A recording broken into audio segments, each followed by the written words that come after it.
You're listening to The Globalist, first broadcast on the 12th of December 2024 on Monocle Radio.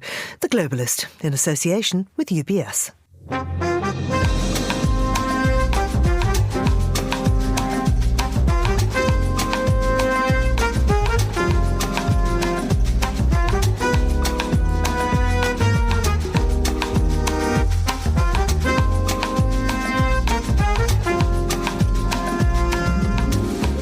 This is The Globalist, broadcasting to you live from Midori House in London.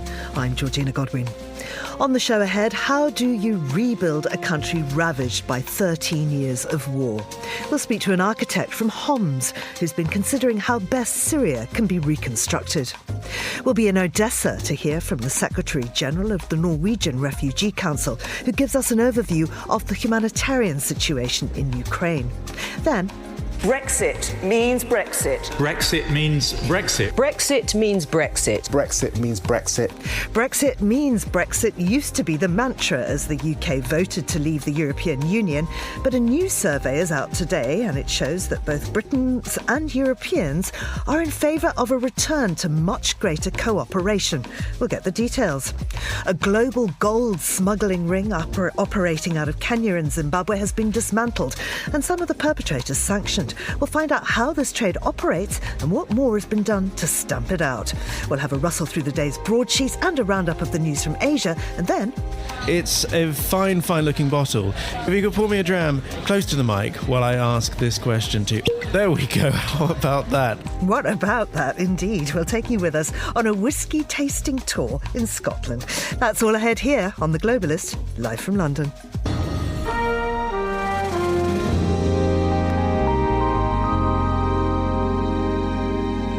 First, a look at what else is happening in the news. The UN General Assembly has voted overwhelmingly for a permanent, unconditional ceasefire in Gaza. Israel and the US opposed the motion. South Korean President Yoon Suk-yeol has accused his opponents of being anti-state forces, claimed North Korea hacked the elections and defended his brief martial law order as a legal move to protect democracy. And Meta, the company owned by Mark Zuckerberg, says it's donated $1 million to US President-elect Donald Trump's inaugural fund. Do stay tuned to Monocle Radio throughout the day for more on those stories.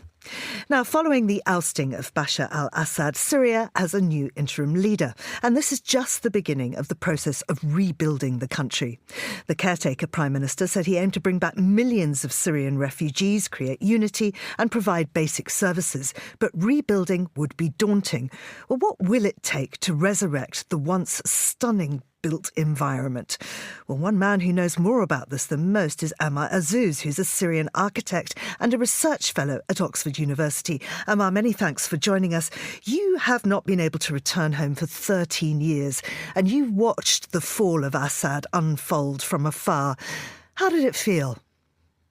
Wow, thank you so much, Georgina, for having me today. It's been incredible. We waited for this for over half a century. This family has ruled us for over half a century. And it felt like they created this figure of the president who is almost a holy, or who is almost like a god, that it's unbreakable and that it's eternal. When we were teenagers and children at the school, we always used to chant like ila al-abad ya Hafiz al-Assad, which means forever, forever Hafiz al-Assad, which is the father of the current falling president. And now everyone's saying ma fi al-abad, ma fi al-abad. There is no forever, there is no forever. And it seems like everything is collapsing. I stayed awake on Saturday morning until 6 because I couldn't close my eyes watching the news unfolding in front of our eyes. And suddenly they reported that the Assad has fled and the rebel fighters are across Damascus. And I was calling my friends online and we just were crying and laughing and being shocked all the time that is this actually happening around us. So it was a moment to be alive. It was a time to witness a new turning page in our history. And it's been insane because I left my country in November 2011. And the exact date is the 17th of November 2011. I have never been able to return. Every year I said that I would say to myself, the war would end next year. I'm going to return to see my family. I'll be again with my friends. I'm yearning for my own city. And this date never happened. This is my 14th Christmas away whenever I hear my friends saying like we're gonna go back home to Greece, to England, to Ukraine, to Lebanon, to Germany, to any other country. I feel like I wish I could return home, but we couldn't. You come from Homs. I wonder if you could tell us what it used to look like and what's needed now to restore it to its former glory. So Homs is the third largest city in the country after Damascus and Aleppo. It was a quiet and peaceful city, and it was very much known as the mother of the poor because the city was welcoming for all different people, regardless of their income. And the city was also very diverse in terms of its people's backgrounds, in terms of religions and sects. So I remember when I went to the school, a mixed school, all my life I went to a mixed school, but it was a central school in the city. And when I was 14, 18, I got to know people from religions and sects I never heard of before. So somebody would tell me, I'm Murshidi, I'm Ismaili, I'm Sunni, I'm Shia, I'm Alawite, I'm Christian. Of course, I knew some of these sects, but some of the smaller groups that I never heard of. So it was really like a mosaic in terms of the diversity of the people. And I think this diversity has made the people. Now, one of the struggles that we had in the city is that very often these communities were divided spatially in the city, that even the neighborhoods were divided. So you would find an entire neighborhood that is from one community and lesser neighborhoods that they are of mixed communities. So this disconnected people from each other. And it was difficult for people to meet, except if they go to the university, for instance, or like to central markets where they can meet with each other. Now, the city has its unique character. It has a lot of black stones, so it's also known as the city of the black stones. And I wrote about this in my book Domicide that was published last year in Bloomsbury. It has some beautiful churches and historical mosques and churches, and it has like an old city that it's walled and it has different gates. So I would imagine now for the future reconstruction, which we have been waiting for many years, the priority would be to revive that history that has been destroyed at the time of the war. And I'm sure, like we have seen in any conflict, that architecture is no longer part of what is being termed as the collateral damage, but it is the deliberate target. So we have seen that in Ukraine when Russia invaded a couple of years ago. We see how a building is deliberately destroyed, from a theater to school. But we have also seen that in Palestine, in many other countries. We see that today in Syria, that even bakery shops were deliberately targeted by the Syrian government and their allies, Russia, to make places uninhabitable. So now we are all starting a new phase. Everyone is thinking about reconstruction. Many people have been already looking at it at the time of war, and I feel it's an exciting moment to deconstruct the word reconstruction. What does it mean? And I can tell you more about it. Well, what does it mean, and how would you build back better? So reconstruction is this big and buzzword that many of us hear about when there is a conflict. And historically, we see that many cities have been destroyed, from Hiroshima and London to Berlin and Beirut. And every single city has been rebuilt again, even if like time was long after the end of the wars. But to look at reconstruction, we have to deconstruct it. It's about reconstructing memory, it's about rewriting history, it's about reuniting people, and it's about reviving the city and its historical monuments. There's often a fear and danger that I have written about a lot in the past, that big organizations such as the World Bank or UNESCO or some donors might be interested in funding specific projects, and they come with their own wants and their own priorities without asking the local people what they want and what they need. And this means that we might see millions of pounds, millions of dollars being spent on one single building that could be a bridge, a mosque, a church, that this international donor think is the solution for healing the community. And they might put all their efforts in one tiny dot in the city without thinking about the bigger picture. Another problem or struggle that we face is about the voice and rewriting narrative and whose voice is heard. For instance, today in Ukraine, we see many people who are, let's say, international companies in the UK or other countries who want to design the future of the city. But some Ukrainian architects and academics have said this is intellectual colonization. And that's the danger in many conflict zones, that even in Iraq it happened, and I'm afraid that hopefully it wouldn't happen in Syria, but maybe international donors would come and impose their own visions on the vulnerable communities who lost so much so far and tell them, you have to do this, you have to do that.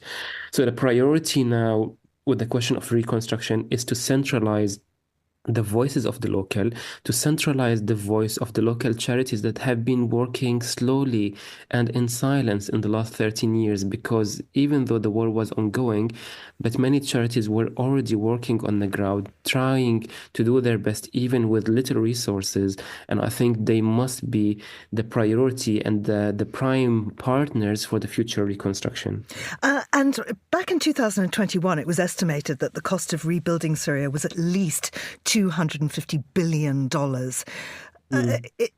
If you want more creative or intellectual control of this, if the big donors are not going to run these projects, where is the money going to come from? And what will it cost now? I think what I always say, it's really not about, let's say, the resources of the money, because the economy is broken in war situations. The economy is broken. And I was talking to somebody in Syria, and they told me about a man who is in his 70s, and he earns every day $0.5. Like, this is like less than a coffee that we have here in London. And this is the salary of a man per day who is in his 70s. So the economy is broken, and the support and the financial support is completely needed. The issue that I try to raise, and many academics and activists are trying to raise, is that how we are looking at the humanitarian support. How can we do these projects in ethical and moral way that is engaging and inclusive, and that is in a way that does not look down at the local communities and diminish their knowledge? Because many times you would find elitist institutions or elitist architecture companies coming and pretend they know better than the locals. There is a need for international support, but it has to be through frameworks that centralize the local people. Yes. And finally, Emma, will you go back? I would definitely love to return, and I feel like many of my friends are dreaming of this idea of return. In the last 13 years, I've been forcibly displaced. Almost every dream I have in my mind is about is happening in Syria. So all my dreams, all my unconscious dreams happen geographically in Syria. I see myself at home. I see myself in my city. I see myself walking in the streets. And the biggest fear was the sites of prisons and the torture that we are seeing today in the news. And if you let me just add some sentences on reconstruction, it's really also about the reconstruction of the memory and thinking about the difficult heritage, because now we are seeing the prisons being freed inside Syria. So the question is what to do with them. What do we do with these sites of torture and pain in the future, and how can we create a space for healing and recovery in the future? So I'm really hopeful of the future. I would love to return to my country for a visit, maybe. Not entirely sure if I would live there at the moment, because I built a second home now in the UK. But I would definitely love to return and see my family, see my friends, see my city, and visit. Emma, thank you very much indeed. That's Emma Azouz there. And this is The Globalist.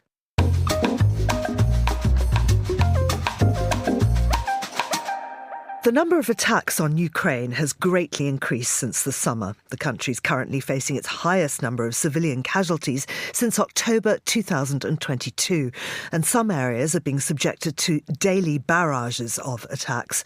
This is having a hugely damaging effect on the humanitarian situation. The Secretary-General of the Norwegian Refugee Council, Jan Egeland, is currently in Odessa, and he joins us now. Jan, many thanks for taking the time out of a very busy tour. What is the situation on the ground there in Odessa? Well, the situation in Odessa is tense. It's the third Cold War winter here, and there are electricity blackouts all the time. But it was even worse in Kherson, where I was yesterday, which is a frontline community. Kherson was the one provincial capital that the Russians took in their all-scale invasion in 22. It was retaken by the Ukrainian forces and is now under Ukrainian control. But the Russians are just on the other side of the Dnipro River, and there are attacks every single day, including yesterday when we visited. The schools have been hit, ambulances have been hit, civilians are dying every single day, and still there are 140,000 who have either returned to or stayed through it all in the Kherson region. And beyond this awful misery of war, what personal challenges are residents facing? I know that you've met with many people. What are they telling you? Well, they're telling us about a bleak life, especially in these frontline communities. Well, all over Ukraine, there are air raids, the air alarm, you have to go to the bomb shelter. There is intermittent electricity only. But in the frontline communities, it's this constant barrage, which is so nerve-wracking. And we're meeting there. I mean, NRC, my organization, has just established an office, a presence permanently in Kherson. It's a bomb shelter where we have, from where we operate. I met many families in another bomb shelter where we had an information session about the possibilities of aid, legal challenges, civil documentation, how to obtain pensions rights and all for the people who have returned. Next door, in the bomb shelter, there was a kindergarten, the children, all very pale, playing there for Christmas games. It's a very tough life of a lot of deprivation. Most homes have also been damaged. There's windows shattered and so on from these years of war. You've been to Ukraine often. I wonder how this compares to previous visits. It's worse. I mean, every year, every winter, it's worse.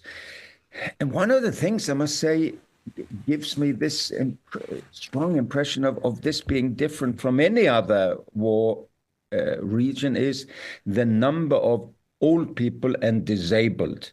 So in many ways, this is Putin's war on and amongst freezing pensioners, disabled people who cannot or will not move from their areas. And of course, now their reserves are exhausted. The economy here is in deep crisis, and there is less international attention for them. As you say, many of those left behind just simply couldn't leave. Are able-bodied people who can go, have they all gone so far? Or are people indeed coming back? It's both ways. Yes, I mean, people came back. I met some young mothers, actually, who had come back with their children from Poland. They said, I asked why. I mean, it's such a dangerous place. And they said, because it's home. Because here we have our parents, the grandparents of the children. There's the graves of our forefathers. And we couldn't really either afford life away where we had to rent apartments. Here we have our damaged home. It is our home. Others, of course, I met also now in Moldova, where we traveled through and even went to Transnistria, which is a small enclave of land between Moldova and Ukraine, disputed territory. There are Russian soldiers there, so-called peacekeepers, and 6,000 Ukrainian refugees. They come from Odessa, Mykolaiv, Kherson, and they say that they became so traumatized but what they experience, they will never go back as long as there is bombardment. For your organisation, what are the major challenges then of getting aid in? Number one challenge now is to be able to scale up and get enough funding. But of course, we have full access here. It's not Gaza, where I was recently, where Israel is controlling the borders and not letting in aid, and when it comes in, it's looted. We can operate here. I would say the main problem is the bombardment of all frontline communities. You have to move with bulletproof vests, with helmets when you go out in these areas where there are attacks every single day. That's the main problem of us, the organizations. And then the second one, of course, that we are denied access to the Russian-occupied areas where there is equal deprivation and less aid for the people. I wonder if you could just tell us a little bit more about your role there. I was very interested to hear you talking about helping people access their pensions and so on. So, I mean, there are many, many areas in which your organisation is trying to help. Yeah, it is. I mean, our biggest program is cash assistance.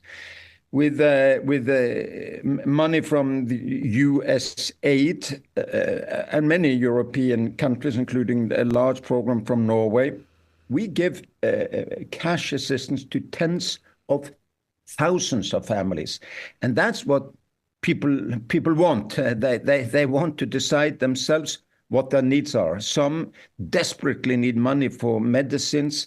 Some desperately need money for equipment to their disabled relatives. Some need money to repair their windows. But the legal assistance is indeed extremely important, also because there are split families. They are on both sides of the front lines. They have not been getting the pension that they rightfully should have. They have lost their identity cards because they went up in flames. We help them with all of that through facilitating their access to government services and also supporting government services that do not reach these frontline communities. And how are the government services within Ukraine operating? Is this still is it still efficient? I would say so, yes. And I'm actually impressed by both local and central authorities that really try to cope in a desperate situation. But of course, in deep economic crisis, with also their own personnel fleeing, it's hard to keep services up. But meeting the local authorities in Kherson in their bomb shelter, I was impressed to hear how they try to evacuate the most exposed areas. They try to get support to many of these areas. They are fully cooperative with us. We share information with them. They share it with us. We work very well with the authorities here in Ukraine. But of course, the population is exhausted. The armed forces are clearly exhausted, and everybody's also nervous that front lines may shift and that they will not be able to maintain even basic services as the Russians are bombing electricity, water supply, heating, all of these public services, which, by the way, is a war crime if you target the heating for freezing pensioners or schools for children. Jan, thank you very much indeed. That was fascinating. That's Jan Egeland there, who is from the Norwegian Refugee Council, on the line from Odessa. This is The Globalist. UBS has over 900 investment analysts from over 100 different countries. Over 900 of the sharpest minds and freshest thinkers in the world of finance today. To find out how we could help you, contact us at ubs.com.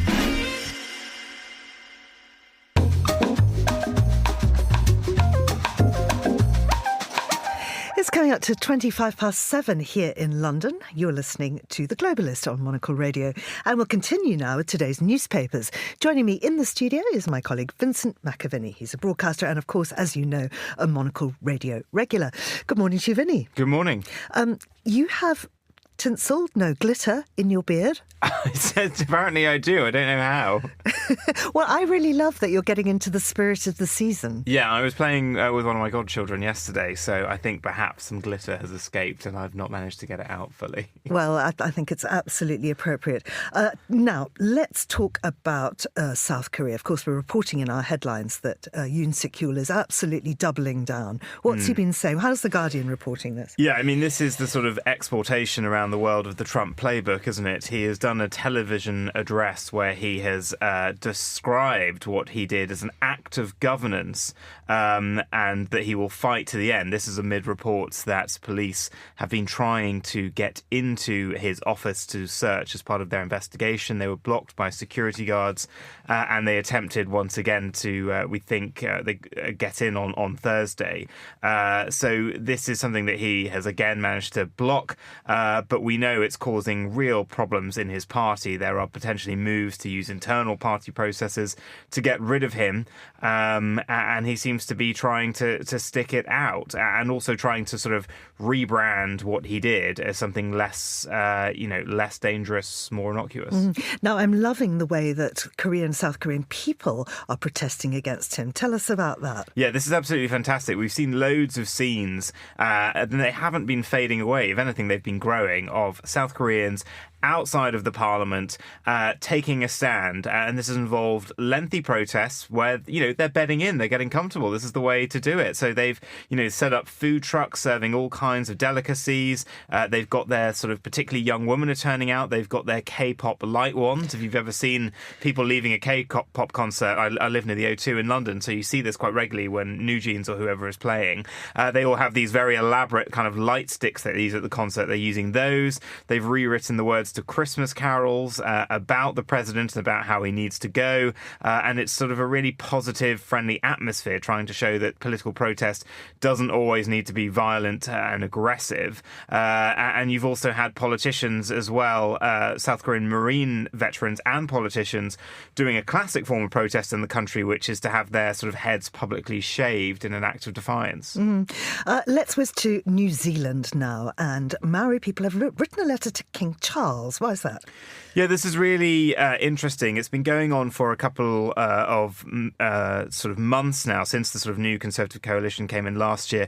A couple of weeks of these protests. It's all around the Maori Treaty of Waitangi, which is the sort of foundation document of New Zealand, dates back from the 1840s. And it was a deal between dozens of the tribe leaders of the Maori and the British Crown for the administration of the state. And it has carried on ever since that period. But now it's sort of facing its biggest calls for reform from the government in New Zealand, wanting to change things because they claim that they want to end race-based policies, tackle crime and reduce bureaucracy, so they say, and they want to improve the outcomes, they say, for Maoris and all New Zealanders. But Maori people say that it is an attack on the rights that have been agreed on the foundation document of the state, that you might see fewer, less Maori language being used officially, that it might cause all kinds of problems for them. And so they have written to King Charles, who, of course, is the head of state of New Zealand. It is a Commonwealth nation,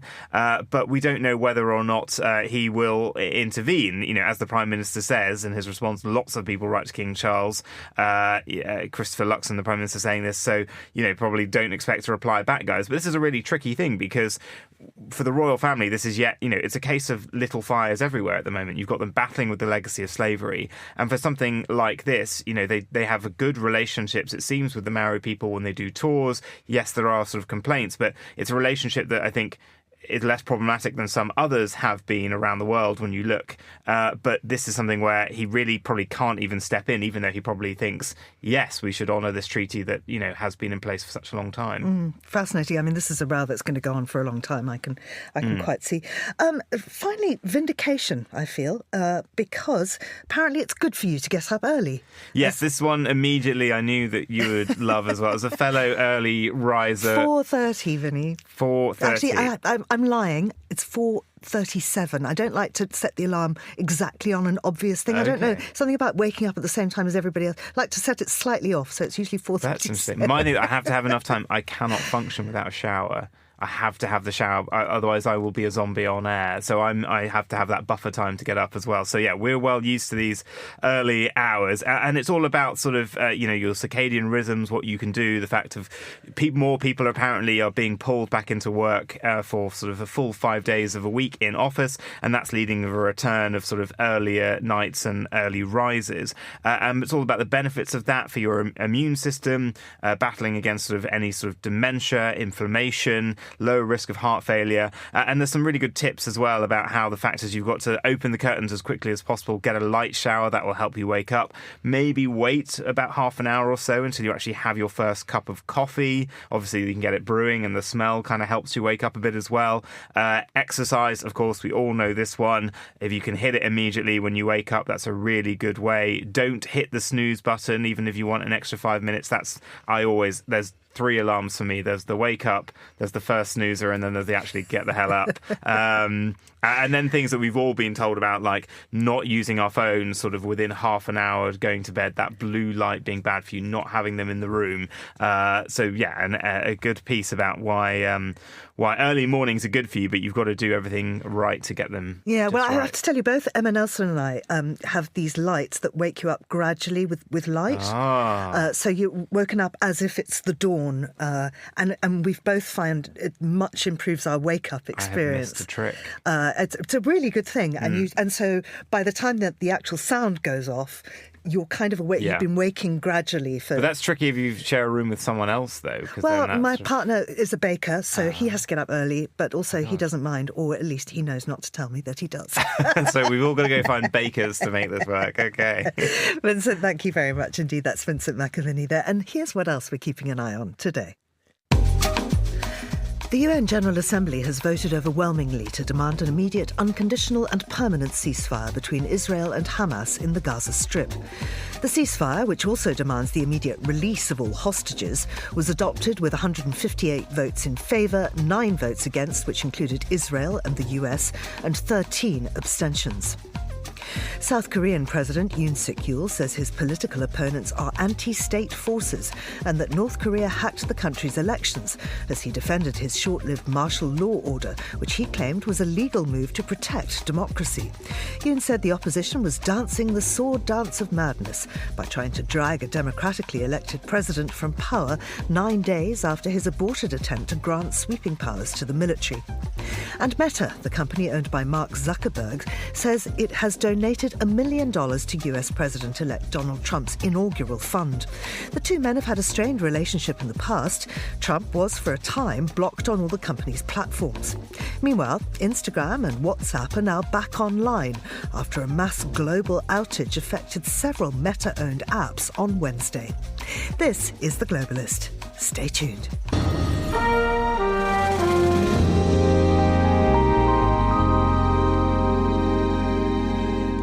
The European Council on Foreign Relations, the ECFR, released a new poll today examining the attitude towards closer cooperation on various policy issues between Britain and the European Union. Well, I'm joined now by Mark Leonard, who's the director of the ECFR. Mark, many thanks for coming on the programme. What was the methodology behind this survey?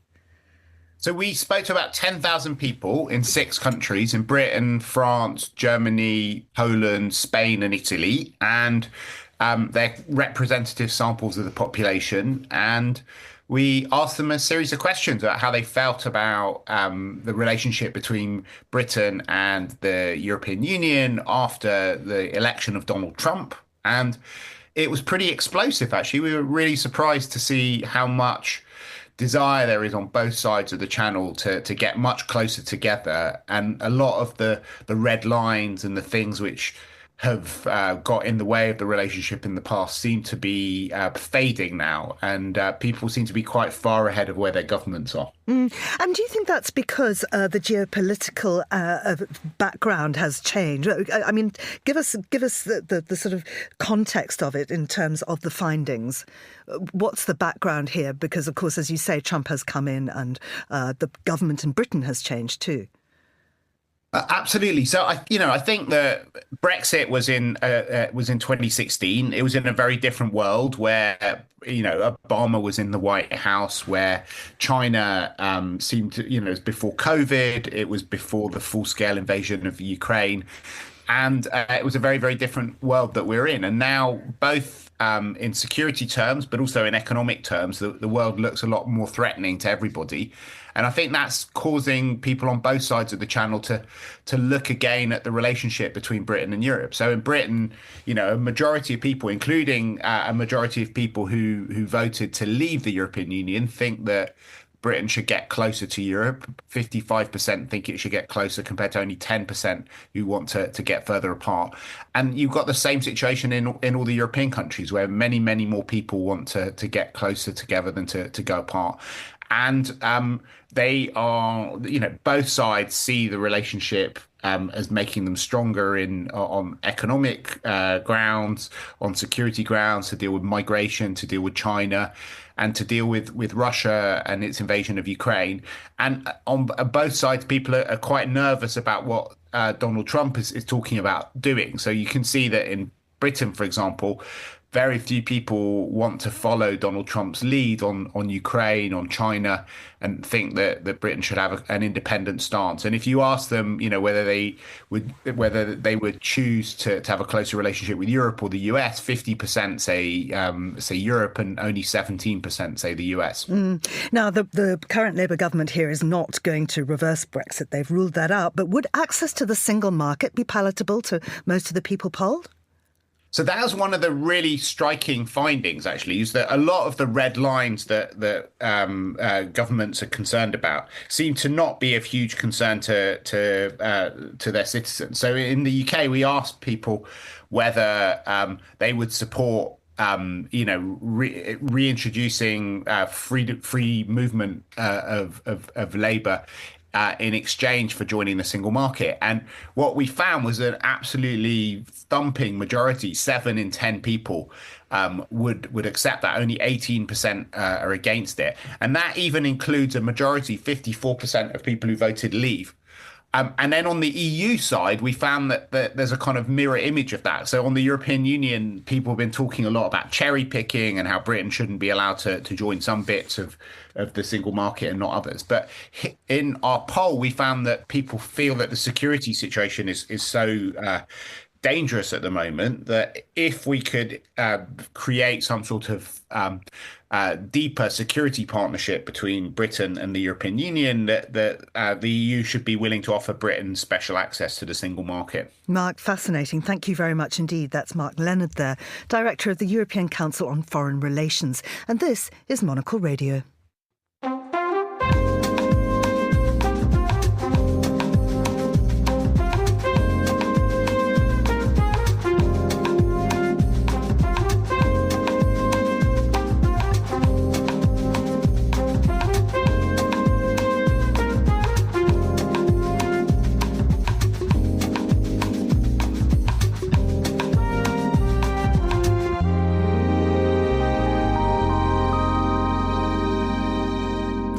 It's 10:38 in Nairobi, 8:38 in Zurich.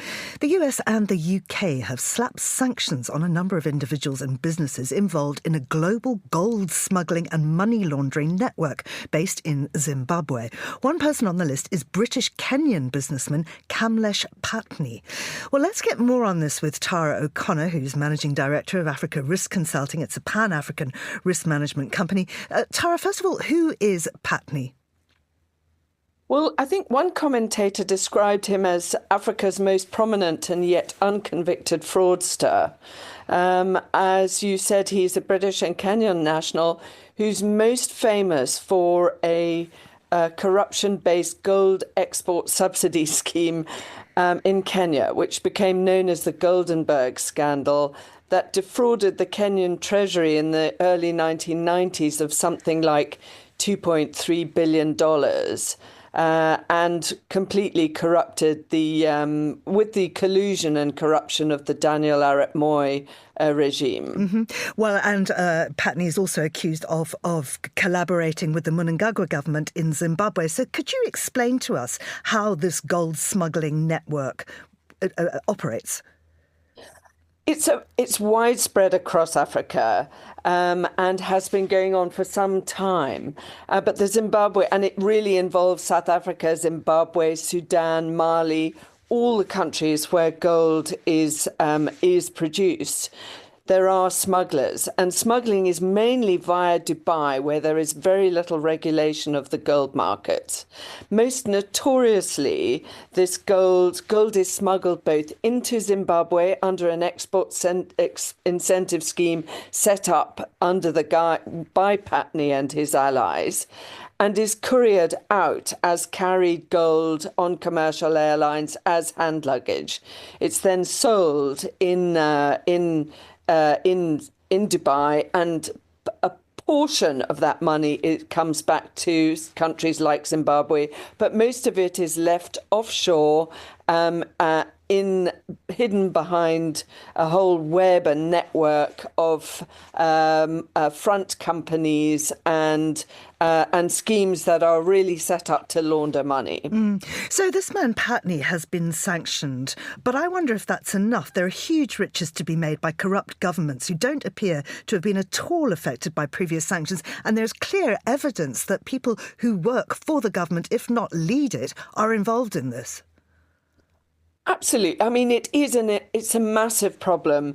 I mean, I think there is an estimate of it's in the around $100 billion leaves the African continent through illicit means, for example, on an annual basis. And yes, very many governments are involved in it. But this strikes a blow, a significant blow at one of the kingpins and their collaborators, and puts the squeeze and makes an example of the architects of these sorts of money laundering schemes. It definitely strikes a blow at the launderers. Mm-hmm. I wonder why this is a particular problem for the UK and the US, the two countries that have sanctioned Patney. Well, it's a very particular problem at the moment, simply because gold, and notably stolen gold stolen in this way, is being used by Russia to bypass international sanctions. And it is enabling Russia to continue to prosecute its war in Ukraine.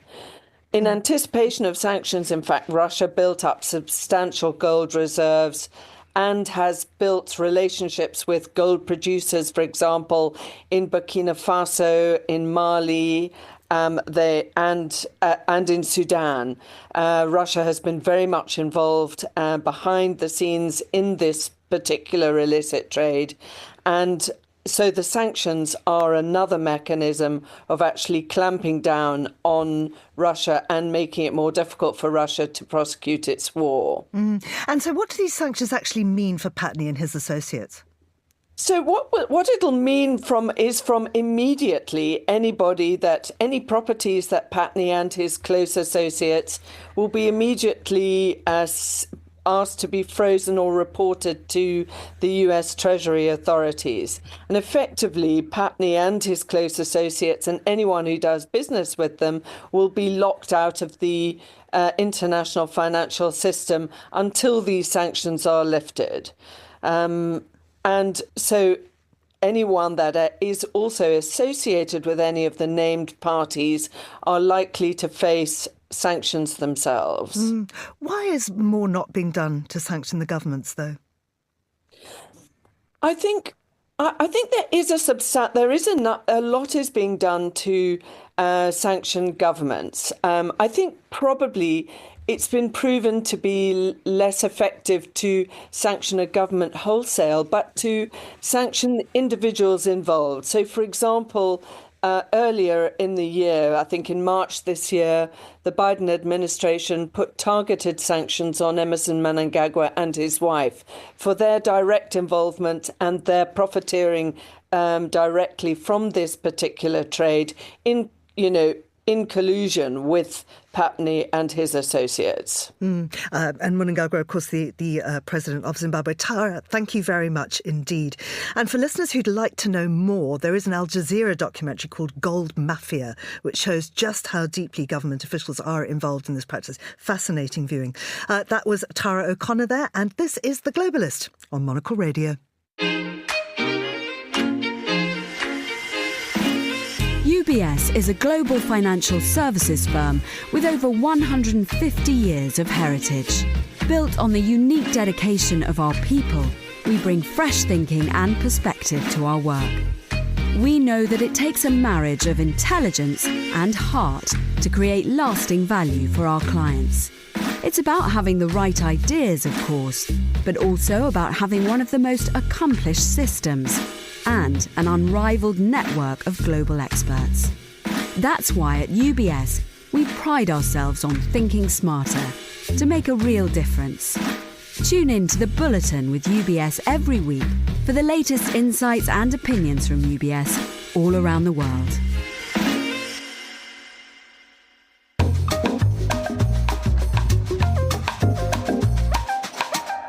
It's time now to get the latest news from Southeast Asia with Erin Cook, the Jakarta-based journalist and author of Dari Mulut ke Mulut, a newsletter about Southeast Asia.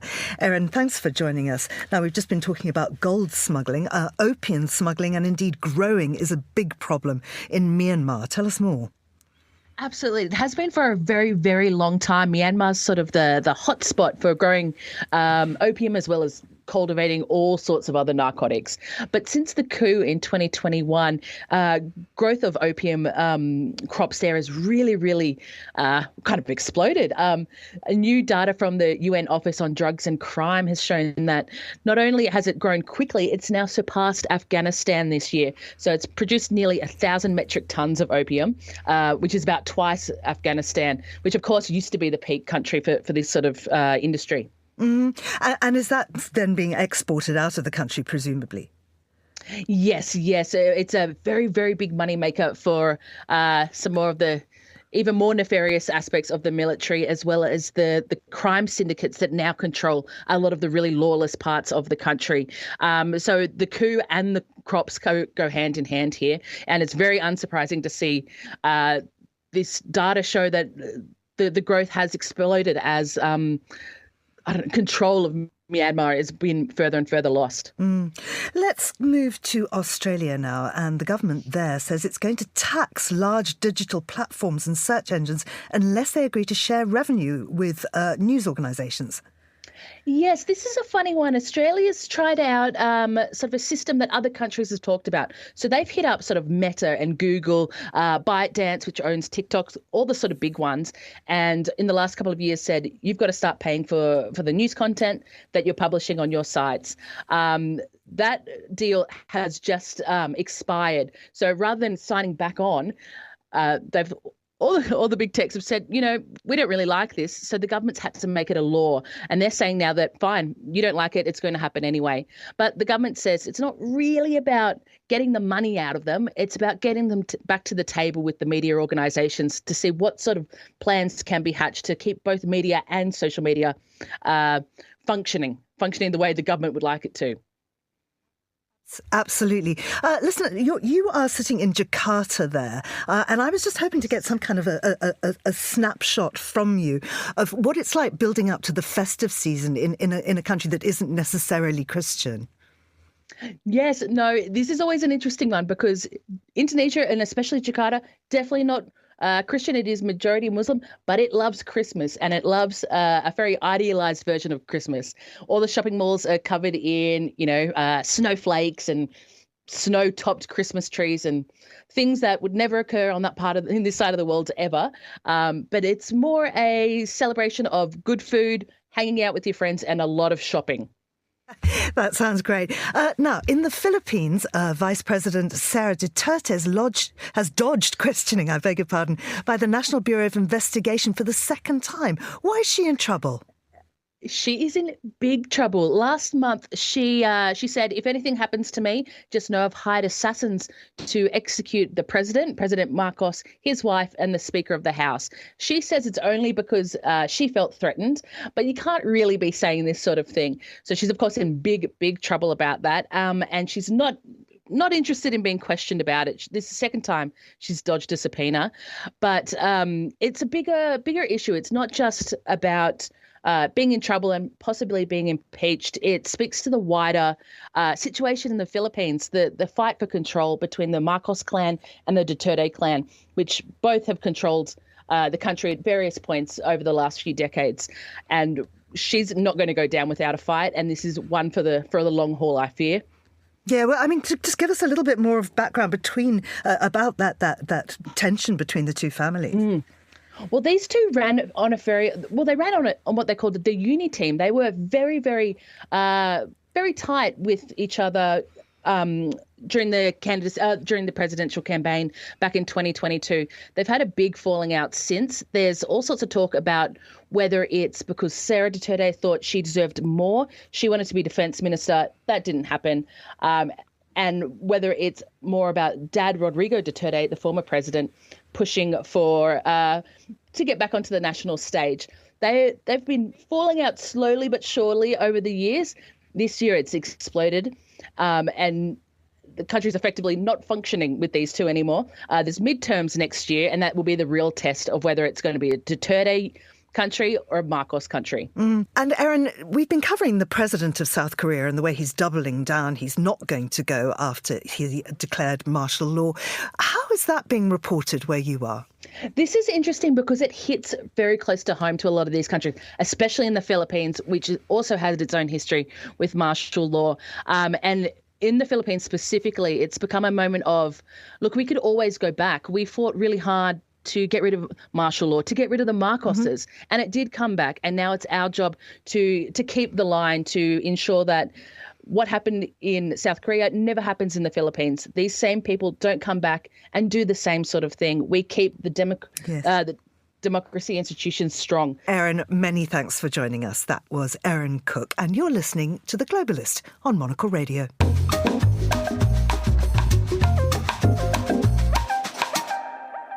Set against the stunning backdrop of the Scottish Highlands and surrounded by Cairngorm reindeer, one of the most festive hotels to spend your Christmas is the Fife Arms in Braemar. Inside, you can raise a dram at the whisky bar Bertie's, inspired by Queen Victoria's eldest son, King Edward VII, known as Bertie, a famous extravagant bon viveur. Well, Monocle Radio's own bon viveur, Tom Webb, caught up with Matthew Morrison, a whisky specialist at the Fife Arms, to raise a dram and taste what's on offer. Our whisky bar that we have at the Fife Arms, which is where I personally work, we've got a range of whiskies from entry-level whiskies for everyday drinkers all the way up to your top-end, super rare, one-of-a-kind bottles of whiskey that are extremely hard to buy. And how linked is that with the Fife Arms? Is it your own whisky? So yes, so we have our own whisky as well. This is the Fife Arms blend, and it's limited bottling that we do. We work with a company called Adelphi, and we have whiskies from all over Scotland, single malts, blended together in this one-off blend, which is extremely easy drinking, perfect for the beginners and the aficionados. Now, when I hear the word blend, I think, oh gosh, that must be a cheap whiskey. This is not such a blend. No, blends have got a bit of a bad reputation in the world of whiskey, which is, historically has been fairly earned, but in the modern age, we're starting to see this new age of blended whiskies, which are coming through at a much higher quality and are putting a much more impressive whiskies into that blend, which is resulting in a much cleaner and smoother spirit and just a higher quality product all around. And yes, the price point isn't always as high, but if you can get the high quality with the slightly lower price point, what's wrong there? Well, let's talk about that exact bottle now, because I'm looking at it. It's got your establishment printed on the front. It's a fine looking bottle. If you could pour me, do we call it a dram? We do call it a dram. If you could pour me a dram close to the mic while I ask this question to There we go. How about that? And then maybe we can get into some of the smells and the flavours. That's a very large dram. It's a proper dram. It is. Okay, so I'm going to take a big whiff and you can tell me what I'm going to be smelling as we do it right now. So on the nose, you're going to get this kind of very subtle, almost peppery kind of style of smoke. The main component of this is Ardent American, a very small distillery in the West Coast, which is known for its kind of smoky, salty, almost fishy notes. And it's the main component in this. So you're going to get that kind of slight saltiness as well. It's like you're walking down the beach in a cold December in Scotland. And listeners, you need to be informed that the word fish was mentioned. I can tell you there is a slight scent, but it is incorporated beautifully in the whiskey. It's not fishy at all. It's more like a seaweed, kind of maritime, kind of like you're at the beach. It's that kind of fresh air as the salt waves roll in.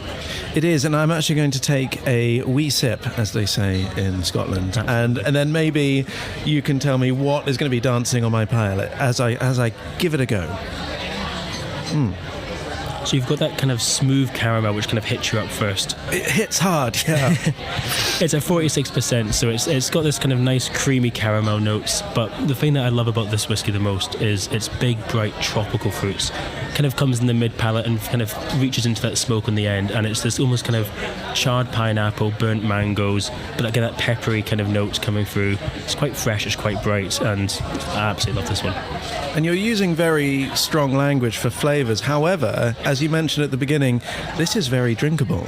Yes. Quaffable is the word I would use to describe it. Forgive me.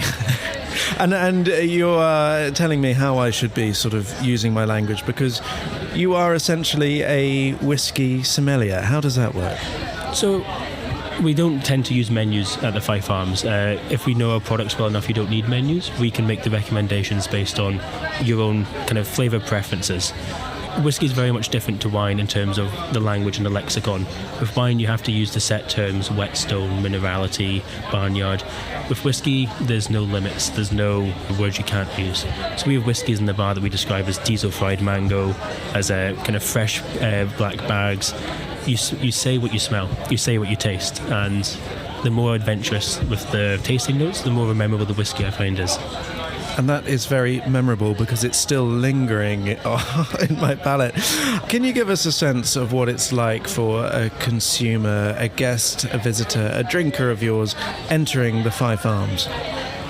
It can be overwhelming. We have 16,000 pieces of art in the hotel, including 2 Picassos, 2 Bruegels, some Hans Bellmers, some Man Rays.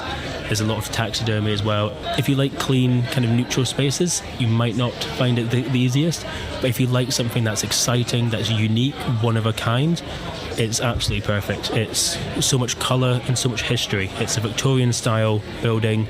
All the furniture is old antiques that we've managed to find through antique auctions. And it's a wonder for the senses, whether that be the smell, the taste, the sight, everything. It's an experience. And what is the Christmas experience? The Christmas experience is magical. We've had for 14 years in a row now a white Christmas up in Braemar. It's the coldest village in the UK, so not always snow on the ground, but at least snow in the air for the last few Christmases. And the decorations at the hotel, they go all out. I think you can see it from space. We've got so many lights, including our big flying stag leaping off the top of the building lit up. It's certainly an experience that you won't believe it until you see it. Well, I'm going to do a cheers to that. Now, do we say cheers? What do we say? We say Solange. Solange. So you raise your glass up and you tap the table once, for the friends who are here and for the friends who are no more. Matthew Morrison in conversation with Tom Webb there. Thank you very much both for joining the Globalists. That was lovely and it's made me crave a whiskey, but it's not even 8 o'clock in the morning, but it is all time now to end today's show. Many thanks to our producers, Laura Kramer, Carlotta Rebella and Tom Webb, our researchers, Maisie Ringer, and our studio manager, Elliot Greenfield. After the headlines, there's more music on the way and the briefing is live at midday in London. Don't forget, this weekend it is the Monocle Christmas Market here at Midori House. We're very much hoping that you will come down and join us on Saturday or Sunday. Now, the Globalists will return at the same time tomorrow. I'm Georgina Godwin. Thanks for listening.